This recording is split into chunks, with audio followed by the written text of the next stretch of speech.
The God of War 3 music production plan is pretty extensive. Today we're working at Skywalker Sound in Marin County. We're working with the San Francisco-based musicians from the San Francisco Symphony, the San Francisco Opera, who are phenomenal. We're really fortunate to be working with legendary engineer Leslie Ann Jones. Tim Davies has orchestrated everything, and he's conducting from the podium. That's pretty sweet. He really knows the music, and he really puts his all into interpreting what the composers are after. Really pointed, and give me that nice pop on the end of each group. Here it is.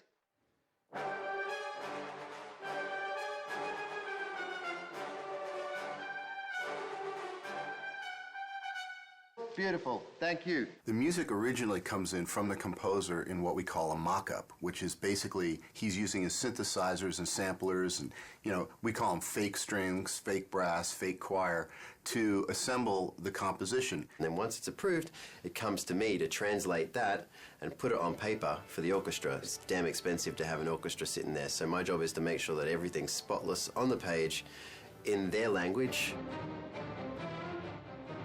When dealing with an orchestra as a conductor, I think 75% of it is your rapport and how you can interact with the musicians, getting them to do what you want in a highly stressful situation, making it lighthearted enough that no one freaks out, but you got to keep it moving. Give me everything you've got on those crescendos at the end of each phrase. Here it is. They're a pack, and they need a leader, and they're all brilliant musicians, but there's something about when you put an orchestra together, they need that focal point, that one person that they follow. These are pretty nasty swells where you got the flutters and everything. Feel free, if it's going to be smoother, to hit the note and then start the flutter later. Okay, here we go.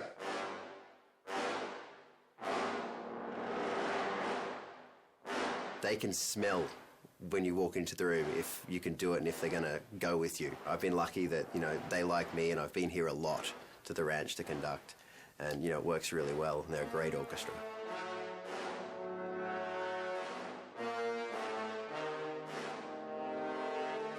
Originally on God of War 1, we had several composers, many of whom have remained with us through the God of War series. And the reason for this is not because one composer wouldn't necessarily be able to compose the whole score. It's because the variety that their different styles bring to the table is actually a tremendous advantage. Why are there 5 composers on this collection? Well, that's a question for somebody else who did the hiring, because I'm sure that any one of us would be quite happy to bump the other ones off and do it all by ourselves. And a different alternate to that answer is... the reason being is because each one of us actually have a very strong voice in how we write and approach music. But generally speaking, we don't clash in styles, and therefore what ends up happening is a happy salad of the different styles that we all bring to the game, but essentially we actually work very well together as a team. Sitting with Stig and sitting with the whole Sony crew who have they have this thing in their minds called God of War. It's an entire world. It goes beyond just characters. It's a whole, they know how they want everybody, they want the players to feel. I think what ties my music and your music and everybody else's music in is the fact that the great people at Sony, from Stig and down, is they know when it's wrong and they know when it's right. And even though we haven't heard each other's music, it ties together amazingly just because it's run through this filter, and the filter is God of War. Right. One of the great things about scoring for video games as opposed to film is that there's a tremendous amount of freedom. I'm not constrained whatsoever by any convention at all, because I think a video game is not a film. And since we're not restrained by anything that's happening at any particular point in time, it's quite a free world to actually envision what you want to write and see it through to the end. The music actually is not only on a par with film, but in some ways surpasses most films. There's almost a requirement, certainly an expectation, that there be experimentation and innovation in video games, that the music is somehow striving to do something new and something really fresh and powerful, which isn't always the case in film. When it comes to raw power, I mean, this actually goes to another level than most films. Oh, yeah.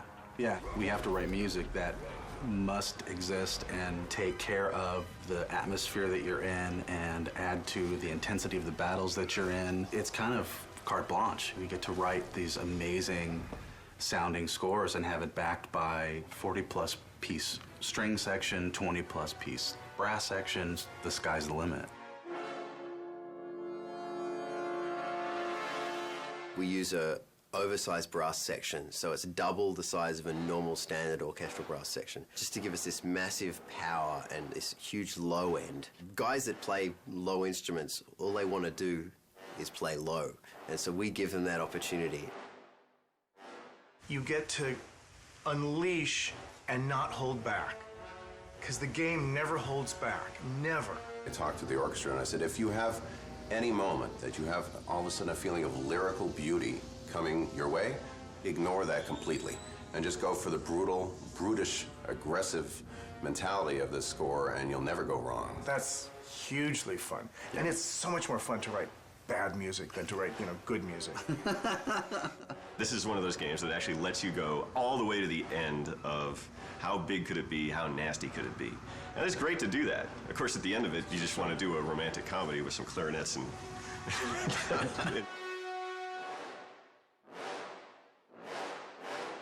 That was really good. At least as composers, we're being hired to do what we do, which is write melodic material, aggressive, edgy material that people remember. Think about when we went to go see your favorite movie as a kid, and you walk out humming the theme, and you want to buy the soundtrack because it's such a great part of the experience, and that's what we're trying to do. Is to get people to buy the soundtrack to Godzilla 3. Yeah, I forgot. Good point. We did just go down to the studio, and we saw where the game's at, and the game, as you probably have just played through to unlock this video, is amazing.